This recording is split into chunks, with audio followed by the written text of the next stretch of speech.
Astuce de prononciation pour le FCL 55, les acronymes. Alors que ce soit les VOR, les DME, les PTU ou les PTE, l'aviation regorge d'acronymes. Donc si vous avez déjà fait un AVC dans les WC, ou si le BBC de ce BCBG vous met en PLS, cette vidéo est pour vous. Alors le principal problème quand les francophones doivent prononcer les acronymes en anglais, c'est qu'il y a bien des acronymes anglais, mais qu'on utilise en français en prononçant à la française. Donc il est très difficile de passer d'une prononciation française à une prononciation anglaise du même acronyme. Et le problème, c'est que les pilotes et les contrôleurs du monde entier s'attendent à ce que les acronymes se prononcent d'une certaine façon. Et quand on les prononce mal, ça peut engendrer beaucoup de problèmes de compréhension. Donc en tant que francophone, quand on veut améliorer la manière dont on prononce les acronymes, il faut faire deux choses.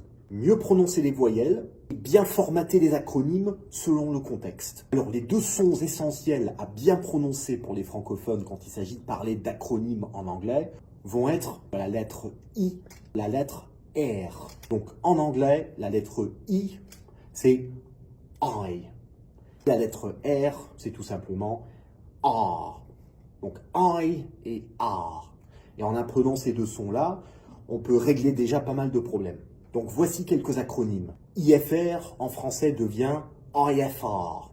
Un VOR en français devient VOR. Il faut bien noter qu'on prononce chaque lettre individuellement. VOR. ILS devient ILS et FI devient FI.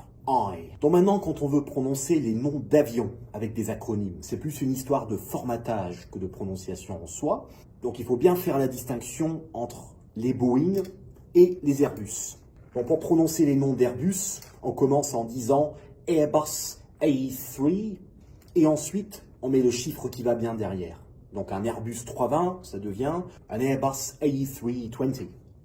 Un 350 devient un Airbus A350.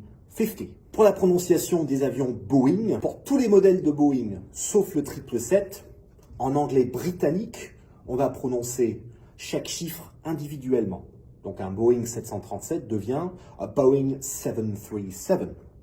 Ou sinon, un 757 devient un Boeing 757 et ainsi de suite. Et pour le Boeing 777, on dit tout simplement the 777. En anglais américain, ça va être légèrement différent, puisque là-bas, on dit Boeing 7 et puis après le chiffre derrière. Donc un 737 en anglais américain va se dire a Boeing 737. Pour les Cessna, c'est plus ou moins la même chose. En anglais britannique, on dit chaque chiffre individuellement. Donc un Cessna 172, ça devient un Cessna 172. Et en anglais américain, c'est un chiffre plus un chiffre. Donc un 172 devient un Cessna 172. Voilà donc quelques exemples de comment éviter de vous emmêler les pinceaux lorsque vous prononcez les acronymes. Retrouvez l'intégralité des exercices sur lingaero.com. Bon vol à tous et à très bientôt. Au revoir.